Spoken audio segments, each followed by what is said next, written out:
नमस्कार, मी डॉक्टर राजीव अग्रवाल वाशिम. आज आहे तारीख 18/7/2026 शनिवार. आज माझ्याकडे जालना जिल्ह्यातील माननीय संतोष भाऊ राठोड आलेले आहेत. हे पहा त्यांच्याकडे,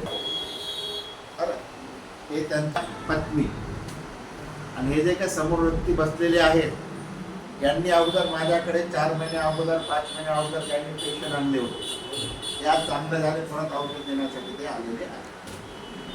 आता आपण काही त्यांच्या प्रतिक्रिया जाणून घेऊ. सांगा बघ तुमच्या प्रतिक्रिया. तुमचा पेशंट चांगला झाला? चांगला. किती महिने झाले तुमचा पेशंट चांगला झाला? 9 महिने. काय काय फरक दिसतो तुमच्या पेशंटमध्ये? मस्त पैसे. किती पैसे कमवले आता? त्यानंतर मला 9 महिन्यात मी 10 लाख कमवले.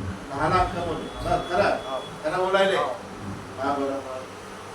एखादा नोकरीवाला कमवलं, थोडा पैसा त्यांनी कमवला. पूर्ण चांगलं वाटलं, बरोबर आहे. कमवत असतो. तुम्ही समाधानी आहात? तुमचं नाव गाव सांगा. माझं नाव भगवान नामदेव बेलेगार, राहणार मराठो, जिल्हा वाशिम. आता हे दुसरे रमेश गोविंद राठोड, गाव पराठा, तालुका मंठा, जिल्हा घ्या. जिल्हा जालना. कोण होता तुमचा पेशंट? माझा भाऊच कोण होता. किती महिन्या अगोदर आले होते तुम्ही? 2.5 महिने झाले. आता काय काय फरक दिसते भावामध्ये? एक नंबर झाला. आम्ही व्यवस्थित करायला लागलं.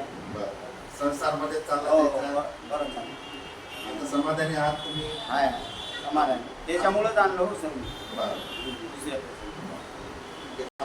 100. किती लोकांचे सुटले असेल तुमच्या अंदाजे? माझ्या हाताने गावाकडे? 3-4 पेशंट झाले आपल्याला. 3-4. 4 झाले आता. आमचा तुमचा जे पेशंट आणला होता, हो, देव त्याला धिंगाणा करू लागला ना. हो 4-5 लोकांनी धरलं होतं त्याला. हो आम्ही आणलो. धरून आपण औषध दिलं होतं. आता तसं काही करत नाही. आता व्यवस्थित एकदम शेतात चाललं, काम करायला लागलं. ओके ओके आहे. धन्यवाद. हे जालना जिल्ह्यातील यांचे हे मोठे भाऊ आहेत. पेशंट ते आहे संतोष देणार आहे आणि यांची आज 100% दारू सुटला आहे. तर मित्रांनो, मला असं म्हणायचं आहे की दारूचे 2च काम: जीवनाचं नाश, कुटुंबाचं सत्यानाश. हे जे काही दारू आहे, हे सगळं जीवन, आपलं आरोग्य आणि आपला संसार, तुम्ही स्वतः तर बर्बाद होता, म्हणजे पूर्ण तुमच्या जे काही संसाराचं आहे, तुमच्या जे काही घराचं आहे, तर सगळं काही त्याचं अपद्रव्य होऊन त्याचं सगळं काही नुकसान होतं. आज मी पाहिलंय की दारूमुळे 100 एकरवाले झिरोवर आलेले आहेत. एवढी दारू भयानक आहे.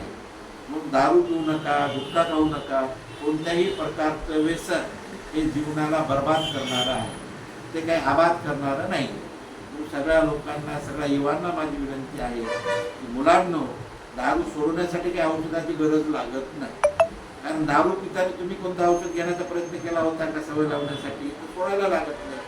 जर स्वतःवर मनावर घेतलं, मनावर ताबा ठेवला, तर दारू सुटू शकते.